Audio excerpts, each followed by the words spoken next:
Yo, what is going on, guys? It is MSYG here, and I am doing a reaction video. As you can see at the top, it is Rams versus Saints NFC Championship highlights. Of course, we're going to go over the controversial call. Controversial. Wait, what? I'm not even going to try the call.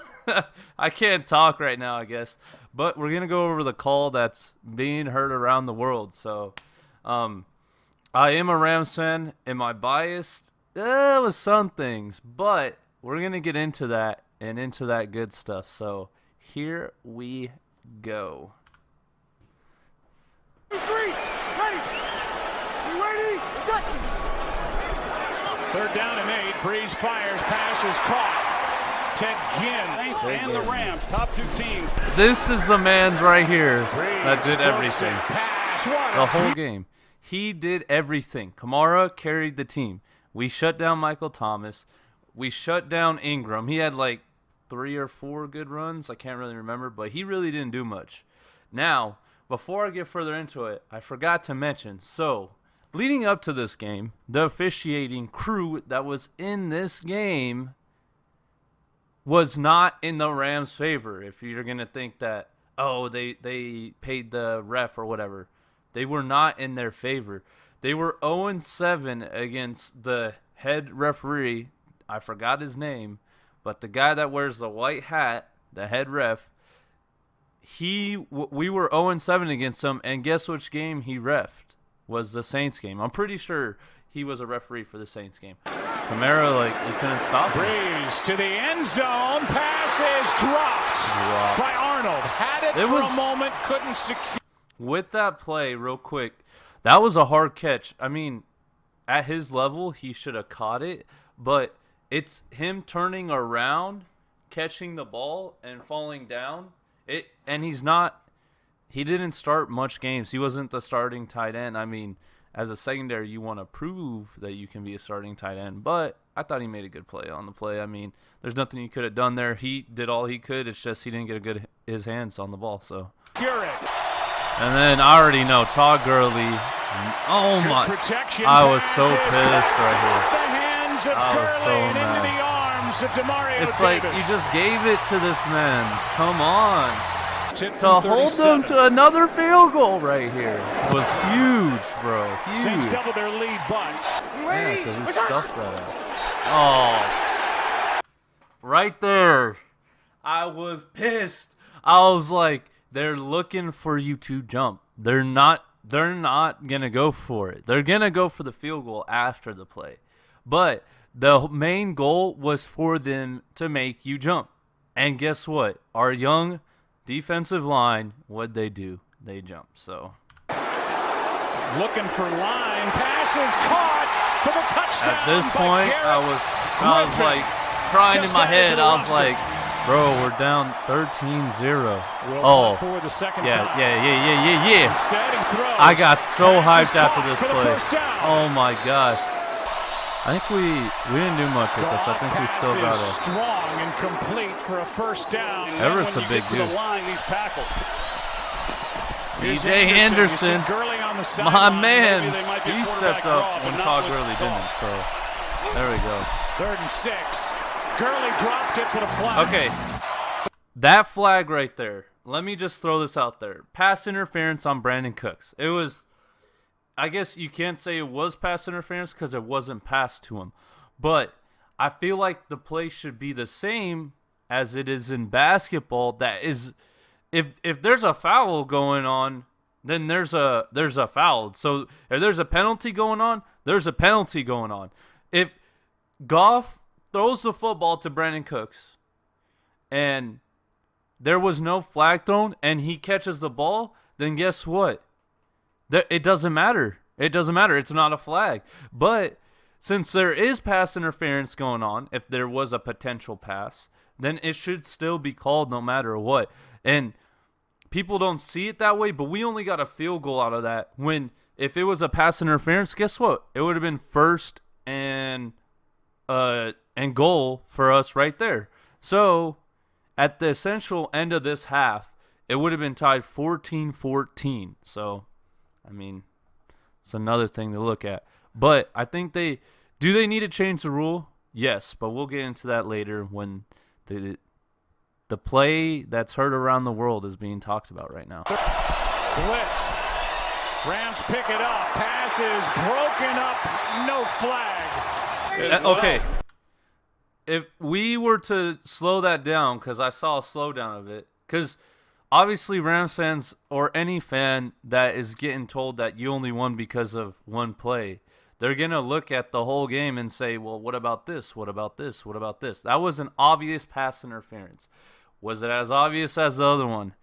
Probably not. But that could have been called too. We had to punt the ball after that. You don't know what could have happened in the drive if you called the pass interference. A big two. Oh, man.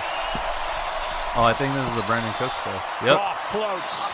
I got so hyped. And I don't know if you Cooks can see it right here. First and goal. But there was one. I mean, I guess it wasn't that big of a deal. But I got a bruise on my finger because I got so hyped because of that pass. Silencer. No, this is the start of the third quarter. Kamara out of the backfield. Oh my! This drive literally pissed me off because we were letting Kamara get all of these passes. If we don't sign that man again, I might cry. Action again. Cooks wide open. Look at this. Look at this, bro. Keep With on going. Extra yards after the catch and a big play.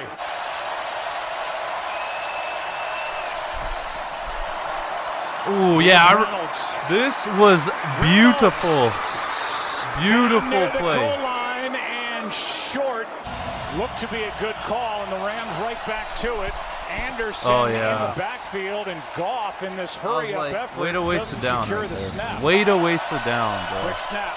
Play action. Wide open. Touchdown. Wide open. I think we took this all the way from the 10-yard line. Goff out to his right. Oh, yeah, this pass. Throws, Money. And the pass is caught for a first down and more. That's Everett. Gerald Everett takes it into Saints territory. They came up, both of our tight ends Knocked came down up at the big New Orleans finally. 45. And then this. I was like, there's the dagger. He's got it. I was like, at this point in time, I was like, there's the dagger. We got to hope for a miracle right now because that's it. We're done. We're cooked. We're done. Terrible pass. And that will help the Rams call. This is all I got to say. You change that pass and that play call, the game would have turned out differently too. You can't blame the one play that's about to happen. It's about to happen right now. You can't blame that one call on everything. Look at that terrible play call right there. That was terrible. Why would you do something like that? Run the damn ball at that point. You're trying to lose time on the clock, then just kick a field goal to win the game. Why would you try and pass the ball? It doesn't matter how many yards you get. Look at where you're at. There's only 1:55 left. Rams have 2 timeouts. You run the ball and waste a timeout. Run the next ball, waste another timeout. Your defense has been doing really good this whole game. Both defenses did amazing. So, because of that call, I mean, that was a terrible call. That was one of the worst calls I've ever seen Sean Payton make. But, I mean, to each his own. They're going to blame it all on the third down call, so. That's incomplete. Ready. You ready, Masai? Here's a toss to Kamara. He gets stuff. Played. Point on 3rd and 10. All right, here it is. Here's the play. Quick That's heard around the world. Breeze. Pass is incomplete. No flag. It was Tommy a Lee pass Lewis. interference. To each other. Crowd's going crazy. Let me pause it real quick. So, I've been looking at this play over and over again. People try to say it's a dirty hit, blah, blah, blah. It's everything besides a dirty hit. The only thing that can make it a dirty hit is hitting him before he can contest the ball.